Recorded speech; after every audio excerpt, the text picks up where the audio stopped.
Welcome back to part 2. In this book, the author is interviewing the devil. And in this interview, the devil is pretty much laying out all of the traps that the devil sets to ensnare us. All of the, tactics and tricks that the devil uses to pretty much take control of our lives. And it's very good information. It's very thought-provoking. And we're going to talk more about each one of these things as we move forward. The fear of poverty. The fear of poverty causes us to play it safe in life. And one of the things about playing it safe in life is at some point down the road, that almost always will lead to regret.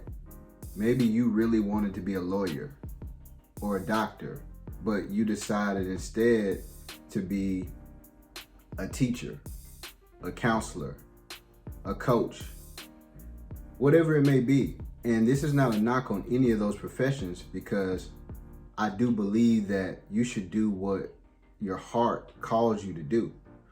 And the results and the money and all of those other things will follow down the line, especially in 2021 and beyond.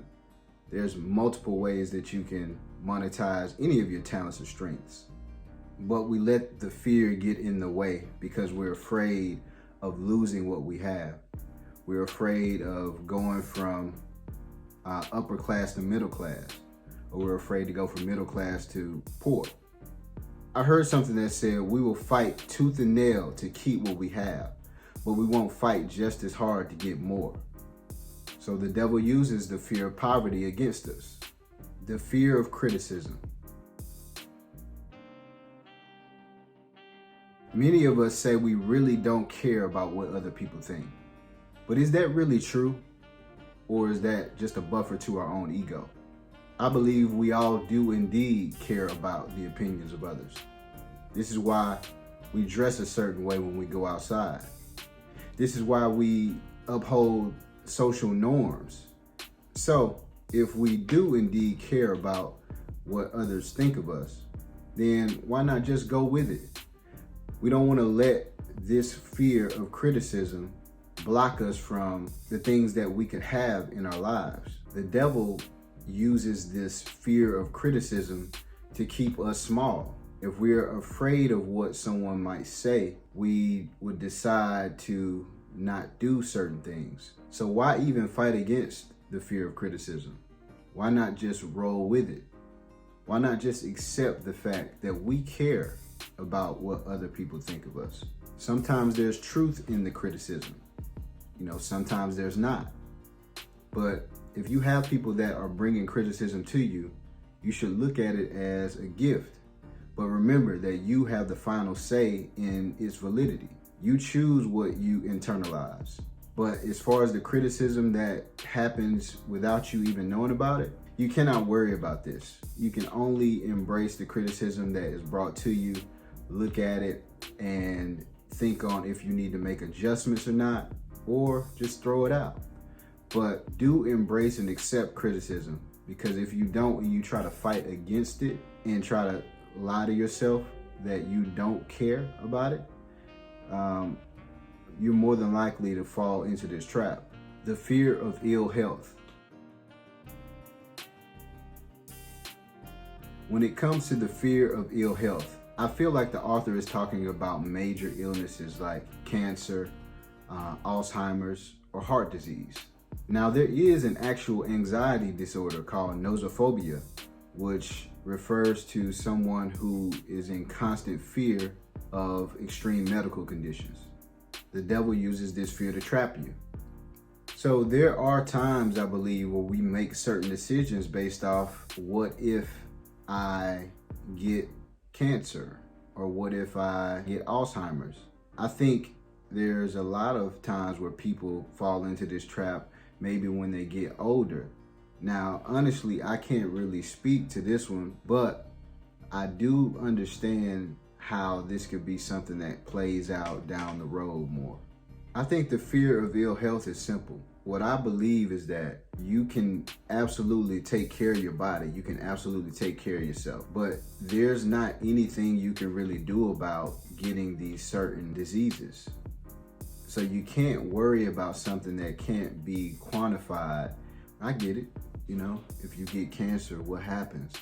What does that do to your family? What does that do to you? What does that do to life as you know it? Same thing with Alzheimer's or heart disease. Well, all we can really do is take care of our bodies. So understand this, take care of yourself and don't fall into the trap of being afraid of ill health. The fear of loss of love. Is it better to have had and lost, or have never had at all? Well, that all comes down to how do you define love? Is love an experience? Is there multiple different types of love? And I'm no love doctor, but I understand that we all have a need for love. The way love looks for one person is gonna look completely different for someone else. Now, this trap is so powerful because of the void that loss of love can bring to you. And then it's this void that can cause the devil to ensnare you and trap you because you fear losing the love. And there's multiple different types of love that you could be afraid of losing. You could be afraid of losing your parents' love. You could be afraid of losing a significant other's love. You could be afraid of losing the love of a sister or brother. The fear of old age. Now, this is a real sweet spot for Western American cultures. We don't really treat our elderly with the courtesy, the kindness, and the respect that other cultures all over the world do. And I believe this is one reason why we fear old age. We also understand that there's a lot of pain and a lot of difficulty that comes with aging. Another reason we fear old age is because we lose our youth. Our youthful features start to vanish and go away and get replaced with wrinkles and other things like that. We lose a lot of our mobility. Now, granted, again, if you take care of yourself, you can mitigate a lot of this stuff. But life is life, though. It's gonna deal you, a hand regardless, and it's up to you to figure out how to play the cards. We want to preserve our youthful features as long as possible. So that's another reason why we fear old age. We want to be as mobile as we can be. We want to be 45 years old with 30-year-old features, or 30 years old looking like we're 22, or 50 looking 40. But this is just not realistic.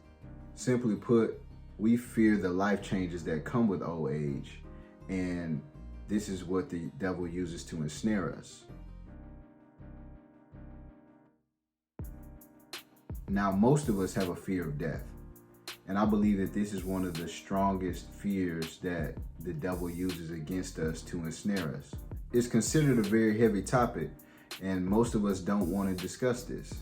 So those who think for themselves and act on their own initiative are the devil's enemy. So we need to take possession of our own mind